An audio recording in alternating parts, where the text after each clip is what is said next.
பிடிபடும் ton கணக்கான போதைப் பொருட்கள் தொடர்பாக தனது அரசை விமர்சனம் செய்த நாடறிந்த ஒரு பாடகரை அருகே அழைத்து அவரது கருத்துக்களை கவனமாக செவிமடுத்து அவர் சொன்ன திட்டத்தின் பிரகாரம் விசேட சட்டமூலம் ஒன்றை இயற்றும் அளவுக்கு ஜனநாயக தன்மையுடன் ஜனாதிபதி அனுருகுமார திசாநாயக்க நடந்து கொண்ட விதம் அநேகமான சிங்கள இணையதளங்களிலும் யூடியூப் சேனல்களிலும் இன்றைய திகதிகளில் வைரலாகி இருக்கிறது.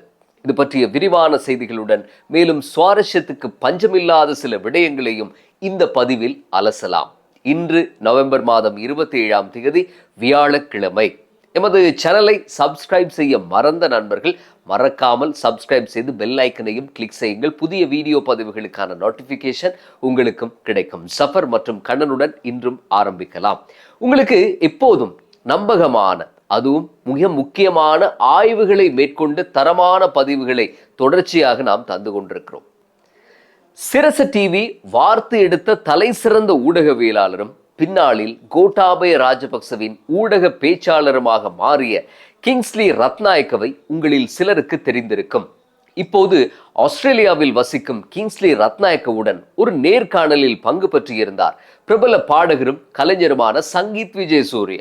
சங்கீத் விஜயசூரியவும் பல்துறை விற்பனர், பாடகர், கலைஞர் என்ற நாடறிந்த அறிமுகத்துக்கு அப்பால் போதைப் பொருள் ஒழிப்பு பிரிவில் பல வருடங்கள் கடமையாற்றிய அனுபவம் கொண்டவர் என்ற துறைசார் தகமை அவரது பயோடேட்டாவில் மகுடம் போல ஜொலித்துக் கொண்டிருக்கிறது.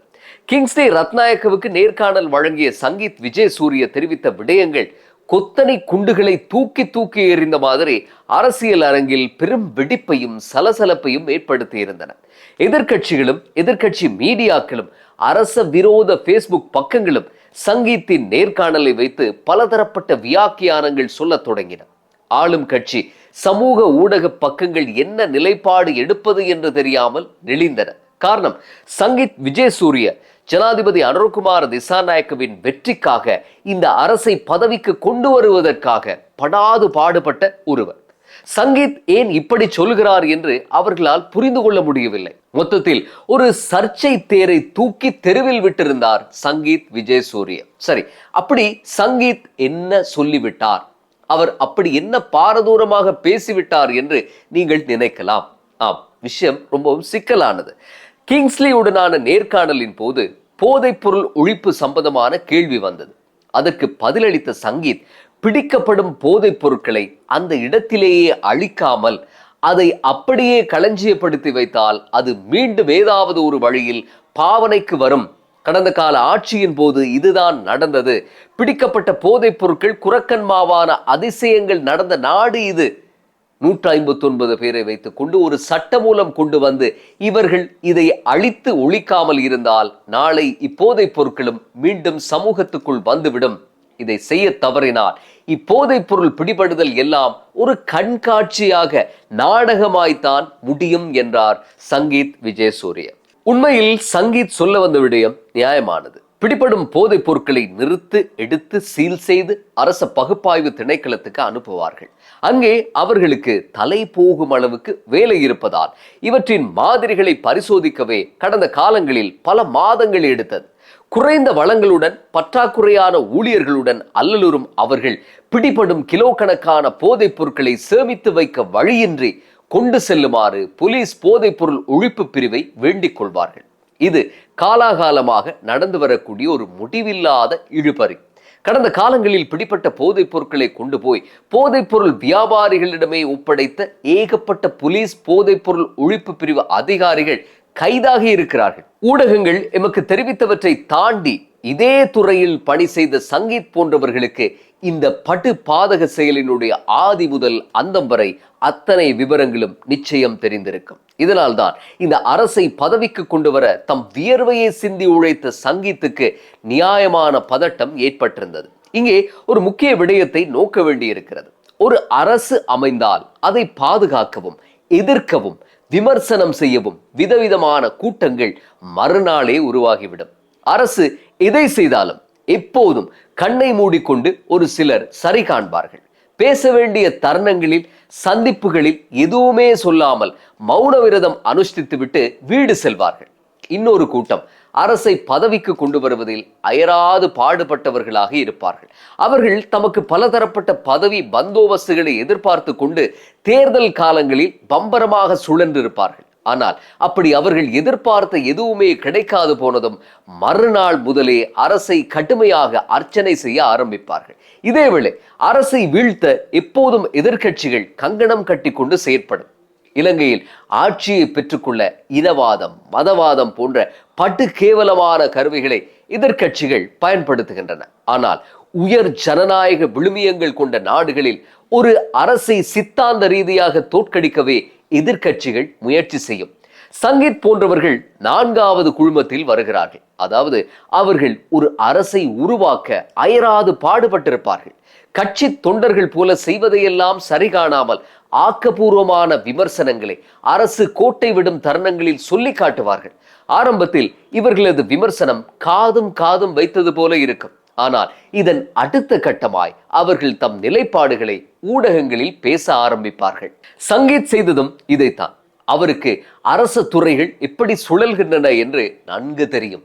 கருப்பாடுகளை பற்றியும் தெரியும். சில மாதங்களுக்கு முன்பு பிடிப்பட்ட 100கணக்கான மதுபான மற்றும் பியர் போத்தல்களை அழிக்குமாறு கொழும்பு கோட்டை நீதவான் நீதிமன்றம் உத்தரவிட்ட போது அவற்றில் பியர் மற்றும் மதுபானத்துக்கு பதிலாக வெறும் தேநீரும் தண்ணீரும் இருந்த சம்பவம் உங்களுக்கு ஞாபகத்தில் இருக்கலாம்.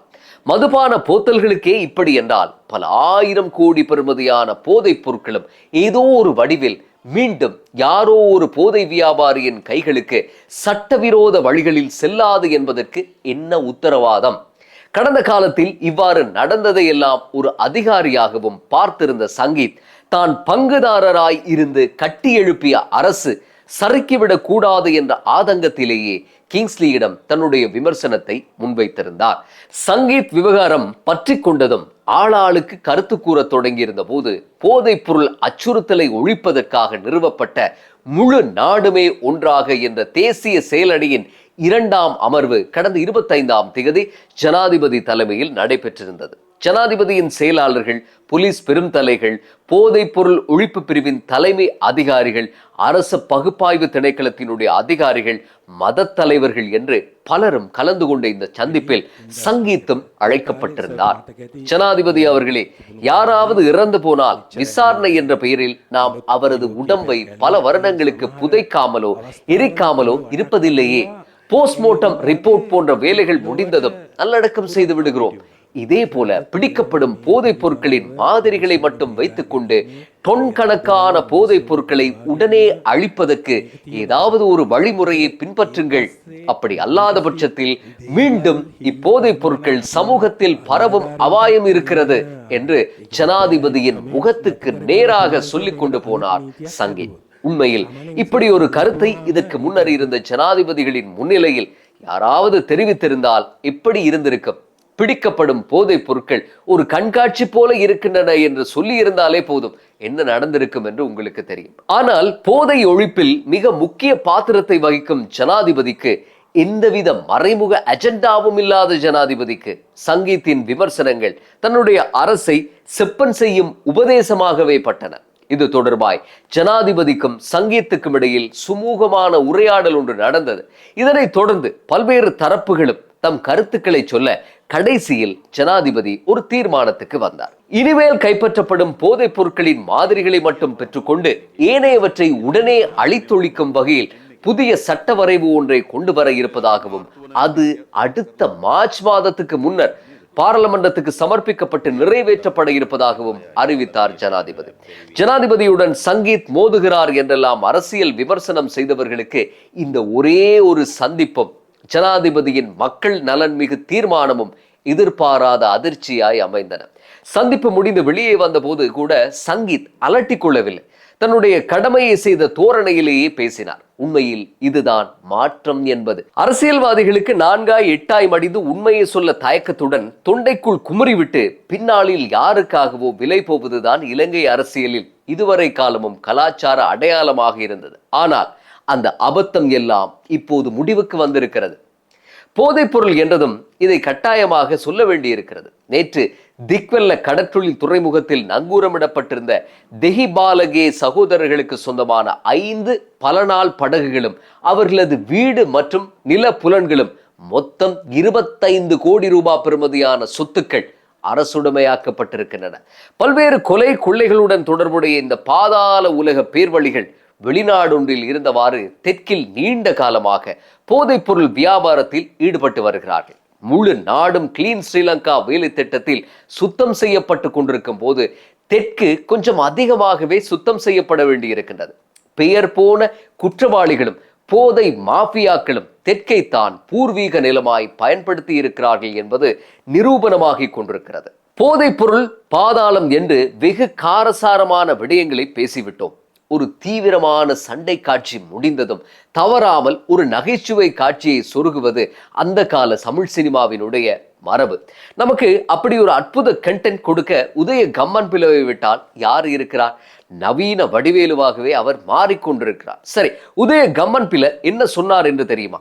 அவர் நடத்திய நுகேகுட பேரணி சரித்திரம் காணாத வெற்றி என்றும் ஒவ்வொரு மாவட்டத்திலும் நகரத்திலும் வாழும் அன்பர்கள் ரசிகர்கள் எல்லாம் இது போன்ற ஒரு கூட்டத்தை தங்களுடைய ஊர்களிலும் வைக்குமாறு தொடர்ச்சியாக வேண்டிக் கொண்டிருப்பதாகவும் வெகுளித்தனமாக சொல்கிறார் கம்மன் பிள்ளை. ஒரு பக்கம் பொதுஜன பெரமுனவின் ஒரு பிரிவினர் வெட்கக்கேட்டையே வெளியே சொல்ல முடியாமல் தம் பேரணிக்கு வந்து குடித்துவிட்டு ஆட்டம் போட்டவர்கள் எல்லாம் அரசாங்கத்தால் அனுப்பப்பட்டவர்கள் என்று சொல்லி இருக்கத்தான் பாலகன் கம்மன் பிள்ளை இப்படி ஒரு கருத்தை சொல்லி இருக்கிறார். கம்மன் பிள்ளை சொல்வது போல இப்படி ஒவ்வொரு நகரங்களிலும் கூட்டம் நடக்க வேண்டும். ஏன் என்று சொல்லுங்கள். இப்படி கூட்டம் நடந்தால் அது AR ரஹ்மானின் ஹரிஹரனின் இசை கச்சேரி போல 2 மாதங்களுக்கு முன்பிருந்தே சமூக ஊடகங்களில் பிரச்சாரம் செய்யப்படும்.